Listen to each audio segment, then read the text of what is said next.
On this Saturday, we are learning more about the London terrorist who killed 4, including 1 American this week. Shocking, he has deep ties to Saudi Arabia and lived there at least twice. Another couple of dots the British didn't connect in the lead up to the attack. The relatively unsophisticated London attack comes as both the United States and British sound the alarm bells about how terrorists might hide bombs in laptops and then sneak them onto U.S.-bound airliners. Former TSA Deputy Director Tom Blank for some insight and analysis. And Tom, every time after one of these attacks, whether it is a lone wolf who drives a car into a crowd or whether it is a more sophisticated plot that involves something like the San Bernardino attack, you go back and you look in these people's history and you go, oh, gee, how did we miss this? And it seems like with London, here we go again. Well, the terrorist threat is like an octopus. It comes at you from many, many different directions. And it's a balancing act so that you can maintain civil freedoms, privacy risks in the society, and not devote and not abandon our values. At the same time, we're trying to keep people free. Finding that balance can be a very difficult proposition. It always can be a difficult proposition, and the one word that everyone keeps coming back to when we have this discussion is they talk about balancing the privacy concerns of everybody. On the other hand, when you have somebody who has a violent criminal history, so therefore they're known to the authorities, they go to Saudi Arabia a couple of times, they change their name from Adrian, at least that's what we think his name was, to Masood, and then uses multiple aliases.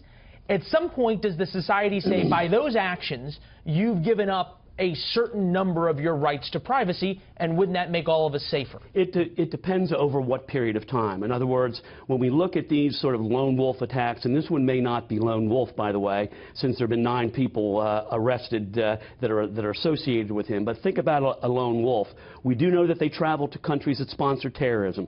We do know that they seem to be disassociated from society. Often violent in their backgrounds for other reasons. Often violent. They have interacted with authorities.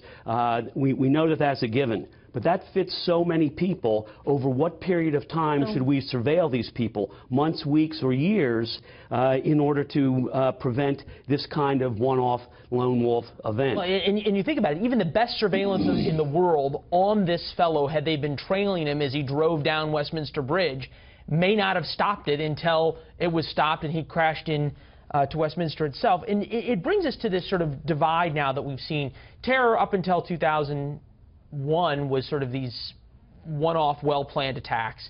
Then you had September 11th, which is extraordinarily sophisticated in its planning and in its execution. And now we're at the point where we have sort of both things happening. These unsophisticated attacks in London with cars started in the West Bank.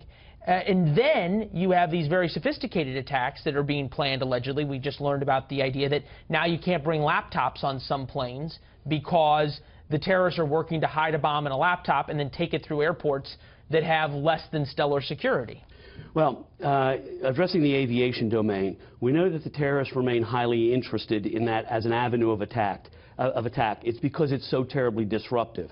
Now, what had happened in this instance is that we know that bombs and bomb materials are constantly being reviewed, updated, and changed, and that means that our airport security systems, whether that's technology, whether that's people, have to constantly be alert for changes in order to defend properly. In this case, it looks like actionable intelligence came to the U.S., and the U.S.